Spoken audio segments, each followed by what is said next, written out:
한 주간이 되기를 소망합니다. 오늘은 읽은 로마서 8장 말씀을 통하여서 합력하여 선을 이루시는 하나님이라는 제목으로 말씀을 나누겠습니다. 합력하여 선을 이룬다라고 하는 이 말씀은 우리에게 너무나 잘 알려져 있는, 우리가 너무나 좋아하는 말씀이죠. 그런데 참 그 뜻을 깊이 이해하기 어려운, 그러니까 오해할 가능성이 있는 그런 말씀이에요. 이 말씀은 대부분 이런 때에 사용이 되어지는데, 우리의 삶 가운데 혹여나 좀 생각하지 못하였던 일들이 일어날지라도 긍정적인 마음으로 괜찮아, 걱정하지 마, 합력하여 선이 이루어질 거야, 이런 때에 쓰거나, 아니면 이 사람과 이 사람이 서로 합력해서 선을 이룬다 라고 하는 그런 때에 이 말씀을 우리가 기억하고 사용을 합니다. 그런데 원문에 보면 이 한글 성경의 번역에 약간 아쉬운 단어가 한 가지 있어요. 그러니까 빠져있는 한 단어가 있는 것이죠. 중요한 단어인데요, 하나님이라는 단어가 빠져 있어요. NIV 성경을 통해서 이 말씀을 다시 한번 설명을 드리면, 이 말씀은 어떤 합력해서 선이 저절로 이루어진다라는 뜻이 아니고, 간단하게 설명하면 하나님께서 일하신다라는 뜻이에요. 어떤 의미냐면, 하나님은 모든 것 안에서 자기를 사랑하는 자들의 선을 위하여 역사하신다, 이런 뜻이에요. 하나님이 일하신다는 뜻이에요. 그냥 모든 게 잘 될 거야, 잘 이루어질 거야, 이렇게 여러 사람들이 모였으니까 여러 사람이 이렇게 힘을 합쳐서 뭔가를 이루어낼 수 있을 거야, 이런 뜻이 아니라는 거예요. 우리는 때로 우리의 삶 가운데 어려운 일들이 일어나면 이런 원망을 하나님께 하곤 합니다. 하나님은 왜 침묵을 하고 계십니까? 하나님은 지금 뭘 하고 계십니까? 아니, 왜 잠잠해 계시고 아무 일도 안 하셔서 내 삶 가운데 이런 어려운 일들이 일어나도 하나님이 막 일하시는 것이 왜 느껴지지 않습니까? 이런 생각을 할 때가 있다라는 거예요. 그럴 때 우리가 이 말씀을 기억해야 하는 것이죠. 하나님은 지금도 일하고 계셔서 불가능한 일도, 때로는 부정적인 일도, 삶 가운데 필요 없어 보이는 일들도 다 사용을 하시사 결국 하나님이 사랑하는 사람들의 선을, 행복을 이루게 하신다라는 뜻이에요. 그러니까 하나님이 일하신다는 뜻이지 그냥 잘 이루어진다는 뜻이 아니에요. 여러분, 앞으로는 이 말씀의 의미들을 잘 생각하시고 이 말씀을 이렇게 사용하실 필요가 있다라는 것이죠. 그래서 오늘 본문의 말씀은 하나님께서 어떻게 일하시는가, 그 일하시는 구체적인 하나님의 일, 사역을 본문의 말씀 가운데 설명하고 있는 이 말씀들을 우리가 좀 살펴볼 필요가 있는 것 같아요. 세 가지 포인트로 어떻게 하나님께서 일하시는가 본문을 통해서 은혜를 나눠보도록 하겠습니다. 먼저 26절, 27절에 있는 말씀입니다. 우리 26절, 27절 다시 한번 읽겠습니다. 시작. 이와 같이 성령도 우리의 연약함을 도우시나니 우리는 마땅히 기도할 바를 알지 못하나 오직 성령이 말할 수 없는 탄식으로 우리를 위하여 친히 간구하시느니라. 마음을 살피시는 이가 성령의 생각을 아시나니 이는 성령이 하나님의 뜻대로 성도를 위하여 간구하심이니라. 아멘. 본문에 두 번이나 성령님이 우리를 위하여 간구하신다라고 설명을 하고 있는데요, 제가 여러분에게 한번 물어보겠습니다. 성령님께서 기도할 필요가 있으신가요? 여러분, 성령님께서 기도할 필요가 있을까요? 없을까요? 아니, 기도는 대상이 제일 중요해요. 기도는 크리스찬 신앙을 가진 사람들만 기도하는 것이 아니라 저 선앙당에 또 정한수를 떠놓고 기도하는 사람들도 기도해요. 어떤 경우에는 더 열심히 기도하는 경우들도 있어요. 근데 우리의 기도와 그들의 기도가 무엇이 다르죠? 우리는 참되신 하나님께 기도하는 것이잖아요. 그래서 기도와 믿음에는 대상이 제일로 중요합니다. 그런데 성령님은 삼위일체 하나님이시잖아요. 하나님, 예수님, 성령님은 삼위일체가 되시는 거예요. 그러면 기도의 대상이 되시는 삼위일체 하나님, 성령님께서 누구에게 기도를 하신다는 걸까요? 자기 스스로한테 기도를 하신다는 뜻일까요? 그런 의미로 보면 이 말씀은 잘 이해가 되지 않는 말씀이에요. 성령님은 사실 기도가 필요 없으신 분이시거든요. 그냥 이루시면 돼요. 그냥 하시면 돼요. 그런데 오늘의 본문의 말씀에는 왜 성령님께서 친히 간구하신다, 특별히 말할 수 없는 탄식으로, 그러니까 간절함으로 기도하신다라고 설명을 하고 있는가? 이 말씀 가운데 담겨져 있는 의미가 무엇인가를 우리가 깊이 생각을 하고 이해를 해야 된다라는 거예요. 여러분, 성령님이 기도하실 필요가 있는 경우는 단 한 가지밖에 없습니다. 성령님은 기도하실 필요가 없지만 누군가를 대신해서 기도를 하실 수는 있는 것이죠. 누군가가 기도를 해야 되지만 그 기도를 해야 되는 사람이 스스로 기도해야 된다는 것조차 알지 못할 때 기도가 필요 없으신 분이시지만 그 성령님께서 그 사람을 대신해서 기도하실 때만 기도하실 필요가 있는 거예요. 이렇게 설명을 드리면 여러분이 좀 이해하시기가 쉬울 것 같아요. 어린아이가 이제 막 자랍니다. 아빠가 어린아이한테 가르치는 거예요. 자, 이거 주세요 한번 해보세요. 주세요 한번 해보세요. 그럼 아빠의 말을 듣고 아이가 주세요 이렇게 하죠. 이거 그냥 우리가 익숙하게 볼 수 있는 장면이에요. 그런데 여러분, 이 장면에서 어린아이를 이렇게 빼고 생각해 본다고 하면 주세요, 누구한테 주라는 거예요? 나한테 주라는 거잖아요.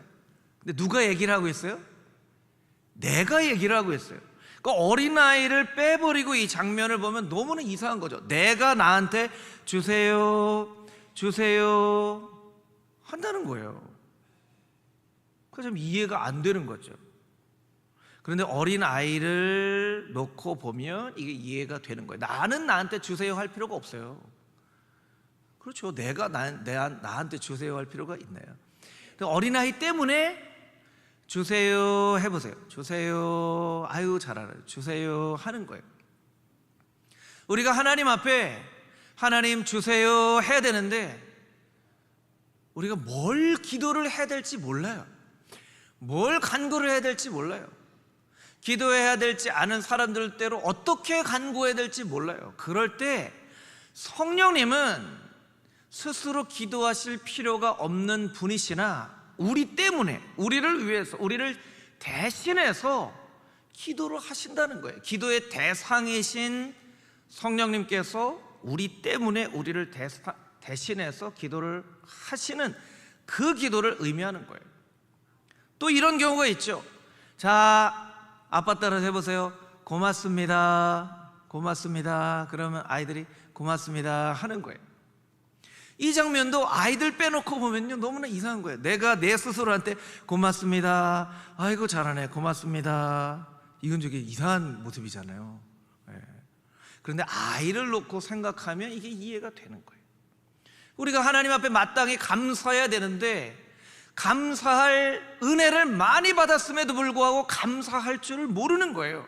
뭘 감사를 해야 될지 모르는 거예요. 그럴 때 성령님께서 스스로는 기도하실 필요가 없지만 우리를 위해서 자, 이렇게 하는 거야, 감사합니다. 그러면 성령님의 그 기도에 의해서 우리가 아, 이렇게 감사해야 되는구나, 감사합니다 라고 생각할 수 있는 것이죠. 하나님은 일하시지 않는 것처럼, 성령님은 일하시지 않는 것처럼 보여질 때도, 느껴질 때도 많이 있지만 하나님은 어떻게 일하시는가? 우리 안에 우리를 대신해서 기도하심으로 일하신다는 거예요. 그것이 합력하여 선을 이루신다는 말씀의 의미예요. 그래서 우리가 그 사실을 기억한다면 하나님 앞에 이렇게 기도할 수 있겠죠. 합력하여 선을 이루게 하시는 하나님, 오늘도 나를 위하여 역사하시는 하나님. 내가 기도가 필요한데 기도가 필요한 줄도 알지 못하고 살아갑니다. 때로는 기도가 필요하다고 생각하지만 어떻게 기도해야 될지도 잘 모릅니다. 주님께서, 성령님께서 나를 대신해서 기도하고 계시는 줄 믿사오니 나로 하여금 어떻게 간구해야 되는지, 어떻게 감사해야 되는지 알게 하여 주시고 날마다 성령님의 도우심을 구하며 살게 하여 주시옵소서. 우리가 그렇게 기도할 필요가 있다라는 거예요. 나를 위해서 날마다 대신 기도하시는 그 성령님만을 의지하며 이번 한 주간도 성령님과 동행하며 승리하며 살아갈 수 있는 금호중앙의 모든 성도님들이 다 되시기를 주님의 이름으로 축복합니다. 아멘. 우리 29절 30절에 있는 말씀을 같이 한번 읽어보겠습니다. 29절 30절 말씀입니다. 시작. 하나님이 미리 아신 자들을 또한 그 아들의 형상을 본받게 하기 위하여 미리 정하셨으니 이는 그로 많은 형제 중에서 맏아들이 되게 하려 하심이니라. 또 미리 정하신 그들을 또한 부르시고 부르신 그들을 또한 의롭다 하시고 의롭다 하신 그들을 또한 영화롭게 하셨느니라. 아멘. 우리의 삶 가운데 없어서는 안 될 것이 바로 사랑이죠. 사랑만큼 중요한 것이 없습니다. 부부간의 사랑, 자녀들과의 사랑, 형제의 사랑, 성도들과의 사랑, 또 넓게는 인류애가 있죠. 그러니까 인간을 사랑하는 그런 마음들이 있어요.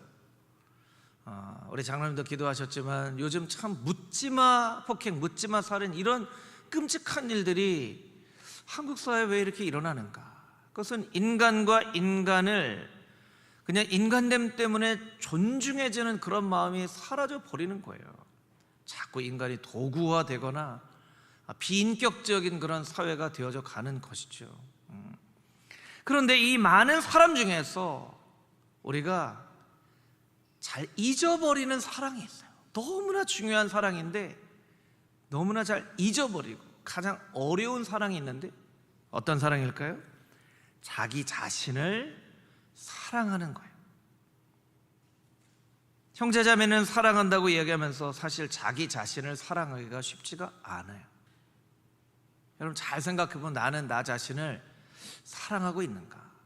사랑하고 있다면 나 자신에게 많이 칭찬해주고 축복해주고 있는가? 생각을 해보면 사실은 나 자신을 사랑하는 일에 굉장히 인색한 우리의 모습을 발견하게 됩니다.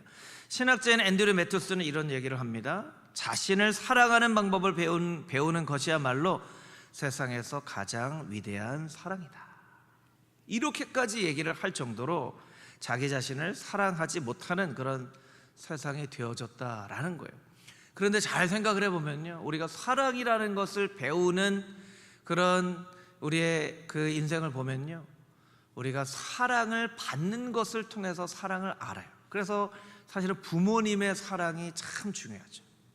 부모님의 사랑을 받아요. 어릴 때부터 부모님의 사랑을 받아요. 그럼 그 사랑을 통하여서 사랑이라는 것이 이런 거구나, 사랑을 받는 것이 이런 거구나, 그럼 나도 이렇게 사랑을 받는 사랑으로 사랑해야지 라고 어릴 때부터 가정 환경을 통해서 배우는 거예요. 그래서 여러분 사랑받는 일이 참 중요하고요, 사랑한다고 이야기를 듣는 것 자체가 중요해요. 자꾸 들어야 돼요. 자꾸 들어야 돼요. 교회 안에서도요, 자꾸 사랑합니다, 사랑합니다 이런 얘기를 자꾸 우리가 들어야 돼요. 우리 같이 한번, 아까 인사했지만 같이 한번 다시 한번 인사해 볼까요? 우리 옆에 있는 분들 바라보시면서 예수님의 사랑으로 당신을 사랑합니다 이렇게 한번 인사해 보겠습니다. 우리 앞뒤에 계신 분들하고 다시 한번 인사해 볼까요? 하나님은 당신을 사랑하십니다 이렇게 한번 인사해 보겠습니다.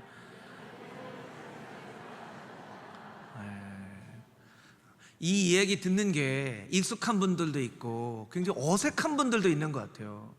평상시에 이런 얘기를 너무나 안 들어서 사랑합니다 얘기 들으면 어쩔 줄 몰라 하는, 그만큼 우리가 사랑합니다 표현하고 이야기를 듣는데 참 익숙하지 않은 삶을 살고 있다는 거예요. 근데 여러분, 나 자신이 사랑받는 존재라는 것을 깨달아 알지 못하면 어떻게 누군가를 사랑할 수 있겠습니까?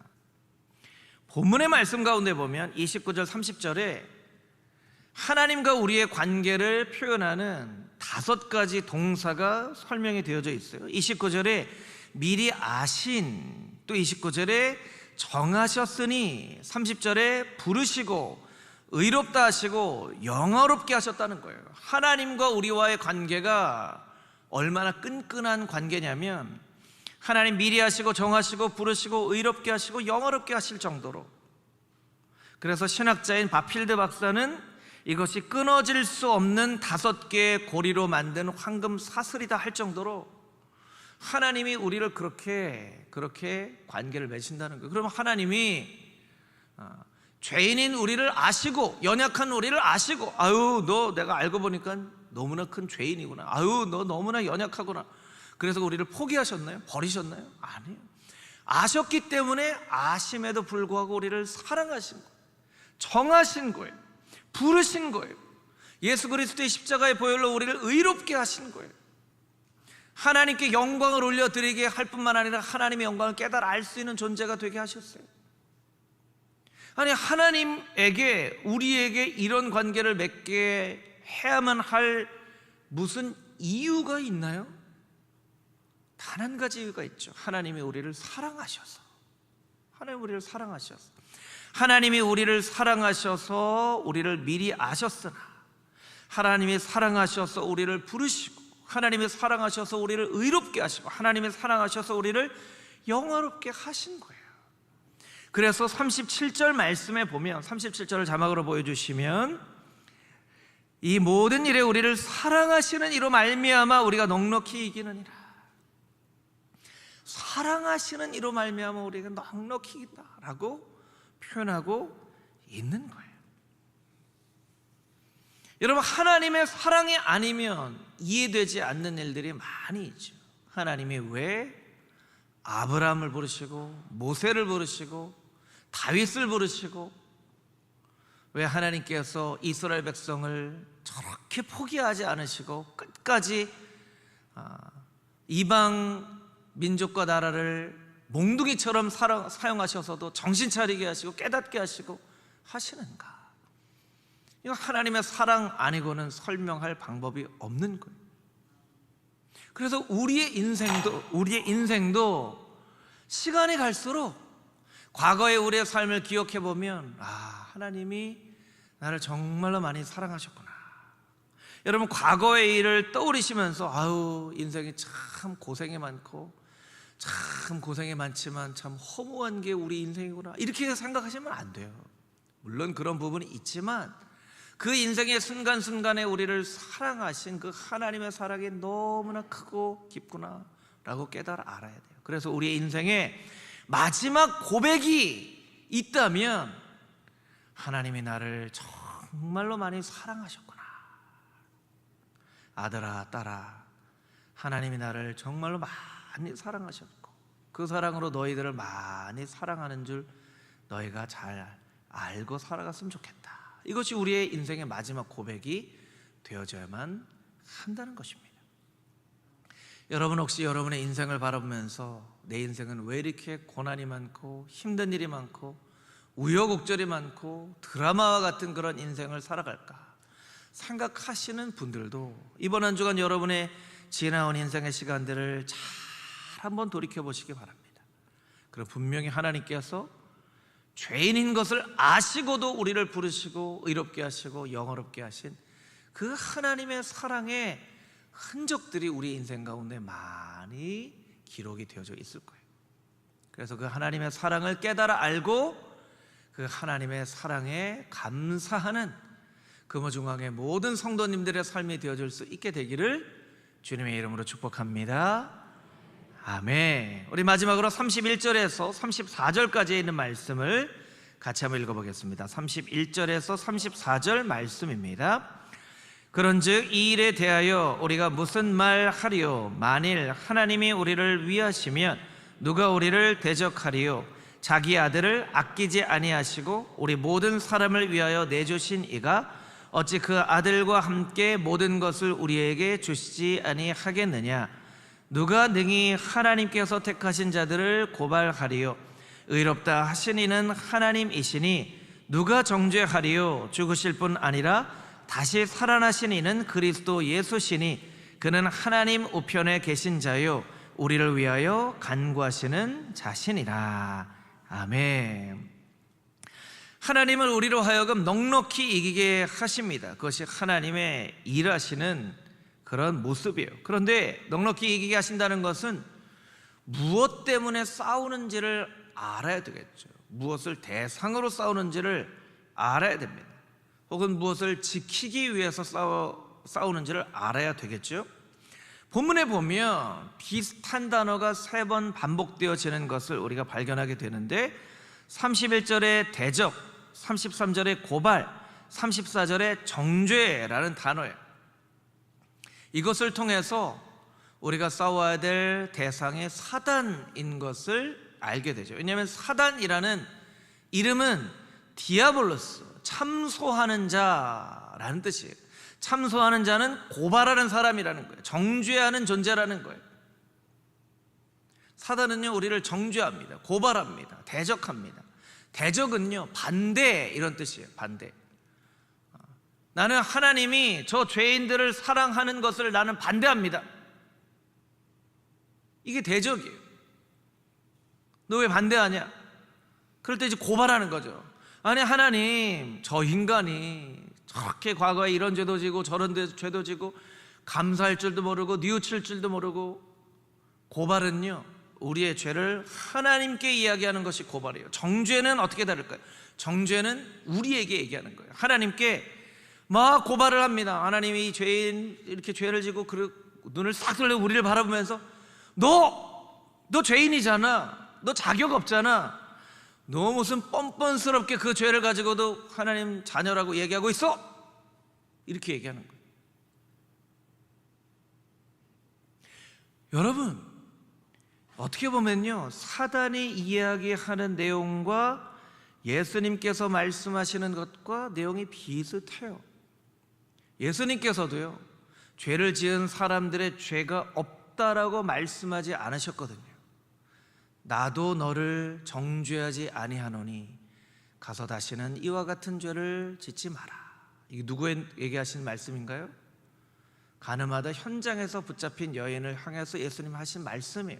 죄가 있는 것을 알았어요. 네가 죄인이구나. 나도 너를 정죄하지 아니하노니. 똑같은 모습을 보시면서 사단은 우리를 망하게, 멸망시키게, 낙담시키게 만드는 것이고요. 예수님은 그런 우리를 감싸 안아주시고 살리시고 회복시켜 주신다는 거예요. 그래서 여러분, 죄인이기 때문에 우리가 예수님 앞에 더욱더 나아갈 수 있는 것이지, 죄인이기 때문에 자격이 없어서 예수님으로부터 멀어진다고 하는 것은 사단의 음성에 속는 거예요. 속는 거예요. 여러분, 사단이 우리를 고발하고 대적하고 정죄하는 목적이 있을 텐데 무슨 목적으로 우리를 정죄하고 고발하고 대적하는 것일까요? 우리를 하나님의 사랑에서 끊어놓기 위해서. 그래서 본문에서 2번이나 끊는다라고 하는 표현이 있어요. 35절을 자막으로 보여주시면 누가 우리를 그리스도의 사랑에서 끊으리요? 이렇게 돼 있죠. 39절에도 보면 그리스도 예수 안에 있는 하나님의 사랑에서 끊을 수 없으리라. 사단은 자꾸 끊어놔요. 하나님은 성부, 성자, 성령, 하나님은 관계적인 하나님이시죠. 인간과 관계를 맺기를 원하세요. 하나 되게 하기를 원하세요. 제자들을 향해서도 예수님께서 하나 되게 하여 주시옵소서. 제자들이 성격도 다르고 출신도 다르고 환경도 다르다는 것을 다 알고 있었어요. 그럼에도 불구하고 예수님은 하나가 되게 하여 주시옵소서. 연결시키려고 하셨다라는 거예요. 여러분, 때로는 우리가 이 세상을 살면서 관계가 끊어지는 경우들이 있죠. 나에게 해를 끼치려는 사람들로부터는 관계가 끊어져야 됩니다. 나에게 악한 일을 행하려는 사람들로부터는 관계가 끊어져야 돼요. 그런데 나에게 해가 되는 사람, 악 영향을 주는 사람이 아닌, 때로는 친구들, 때로는 성도들, 때로는 가족들과의 관계가 끊어질 때가 있어요. 그럴 때 이것이 사단의 끊어놓으려고 하는 계략 때문인지 아니면 하나님께서 정말 악으로부터 우리를 잘라내려고 하시는 것인지를 우리가 지혜롭게 판단할 필요가 있다는 거예요. 너무나 좋은 친하게 지내는 친구들 사이에 때로는 자존심 때문에 관계가 끊어질 때가 있어요. 네가 날 무시해? 그럼 연락 안 하면 되지. 그리고 끊어질 때가 있어요. 좋은 친구였는데, 오랫동안 같이 지내던 친구였는데, 성도들 간에도요, 오해 때문에 관계가 끊어지는 경우가 있어요. 너무나 가깝게 지내던 권사님, 집사님이었는데 때로 오해가 생겨져요. 그래서 잘못 이해하고 나한테 그런 말을 했다는 얘기야? 나한테 그런 행동을 했다는 얘기야? 하면서 그럼 뭐 말 안 하면 되지 뭐. 관계가 끊어지는 경우가 있어요. 여러분, 가족들 관계 가운데서도요, 때로는 상처 때문에 관계가 끊어지는 경우가 있어요. 그런 경우는요, 하나님이 기뻐하시는 일이 아니에요. 하나님은 연결되게 하시고 연합하게 하려는 하나님이세요. 그런데 사탄은 자꾸 관계를, 하나님과의 관계가 끊어지게 만들고 사람들과의 관계가 끊어지게 만들고, 그래서 우리의 삶 가운데 건강한 신앙인으로 살기 위해서 꼭 주의해야 하는 세 가지가 있는데, 하나는 자존심, 또 하나는 오해, 또 하나는 상처. 여러분 가운데 자존심 때문에, 혹은 오해 때문에, 상처 때문에 관계가 끊어지는 일이 일어나지 않도록 늘 말씀 가운데, 성령 가운데 살아갈 수 있는, 여러분의 마음을 잘 지키고 돌아볼 수 있는 그런 성도의 삶을 살아가야만 한다는 거예요. 만약에 그런 여러분의 모습을 발견하게 된다면 여러분이 용기를 내셔서 끊어진 관계가 회복되어질 수 있도록 하나님께 기도하고, 여러분이 용기 있는 손을 먼저 내미는 것이 필요합니다. 내가 참 오해했습니다. 내가 내 상처 때문에 잘못 생각했습니다. 내가 좀 자존심이 상했는데 생각해 보니까 그렇게 자존심 상할 일이 아니었는데 하면서 여러분이 먼저 이야기를 꺼내시면 그 관계가 회복되어지는 거예요. 그 일을 바라보면서 하나님이 기뻐하시는 거예요. 저는 성경을 읽다가 크게 오해를 했던 한 구절이 있었습니다. 그것은 누가복음 22장에 베드로가 예수님을 3번 부인하고 난 다음의 장면인데요. 누가복음 20장 60절에서 62절 말씀을 자막으로 같이 한번 읽어보도록 하겠습니다. 한 목소리 읽겠습니다. 베드로가 이르되 이 사람아, 나는 내가 하는 말을 알지 못하노라고 아직 말하고 있을 때에 닭이 곧 울더라. 주께서 돌이켜 베드로를 보시니 베드로가 주의 말씀 곧 오늘 닭 울기 전에 내가 3번 나를 부인하리라 하심이 생각나서 밖에 나가서 심히 통곡하니라. 61절을 보여주시면 누가복음에만 있는 표현인데요, 베드로가 3번 부인하고 나서 예수님의 눈과 베드로의 눈이 마주쳤어요. 3번 부인하고 나서 예수님 베드로를 이렇게 쳐다보셨는데 베드로가 예수님의 눈과 딱 마주쳤어요. 저는 처음에 어떻게 생각했냐면 예수님이 책망의 눈으로, 아이고 그렇지 이놈 자식아, 내가 3번 부인한다고 얘기했잖아, 이런 눈으로 쳐다보셨으리라고 생각을 했어요. 그리고 베드로는 예수님의 눈을 바라보자마자 덜컥 죄를 들킨 사람처럼, 내가 예수님 말씀처럼 3번 부인했구나 해서 밖으로 나가서 심히 통곡했다고 생각을 했는데요, 이 본문에 대해서 마크 베터슨이라고 하는 목사님이 쓴 if라고 하는 책의 설명을 보고 내가 잘못 생각했구나 라고 깨달아 알았어요. 그 책의 내용을 여러분에게 좀 읽어드리겠습니다. 만일 당신이 예수님을 3번이나 부인했다면 제자로서의 자격을 상실했다고 생각하지 않겠는가? 베드로는 자포자기에 빠졌을 것이다. 그러나 주님의 눈길이 베드로의 삶을 변화시켰다. 복음서 기록의 행간을 읽자면 주님의 눈길에는 정죄의 기색이 전혀 없었다. 주님은 책망하시려고 베드로를 바라보신 것이 아니라 3번이나 부인하리라고 하는 예수님 말씀을 듣고도 그대로 3번 부인해서 스스로 자책하고 자포자기 할 베드로를 사랑의 눈으로 바라보신 거예요. 사랑의 눈으로. 그 눈빛을 통해서 베드로에게 뭐라고 말씀하셨냐면, 베드로야 괜찮아. 베드로야 괜찮아. 주님 말씀하신 대로 제가 3번 부인했습니다. 베드로야 괜찮아. 괜찮아. 나는 그래도 여전히 너를 사랑한단다 라고 베드로를 바라보신 거예요. 우리는 때때로 잘못을 하고 하나님, 예수님 마음을 속상하게 해드리는 일을 하고 나서 스스로 자책하거나 자포자기에 빠져서 하나님으로부터, 예수님으로부터 멀어지려고 하는 우리의 모습이 있습니다. 그럴 때 예수님은 우리를 바라보세요. 책망의 눈으로 바라보시는 것이 아니라 사랑의 눈으로 우리를 바라보세요. 괜찮아, 괜찮아. 내가 다 알고 있다.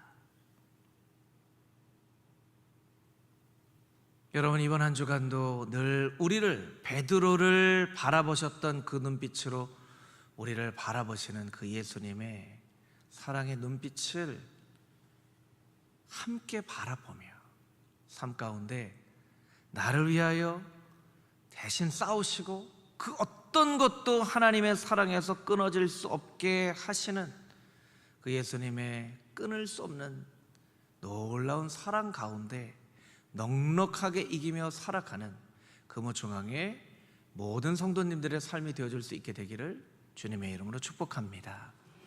함께 기도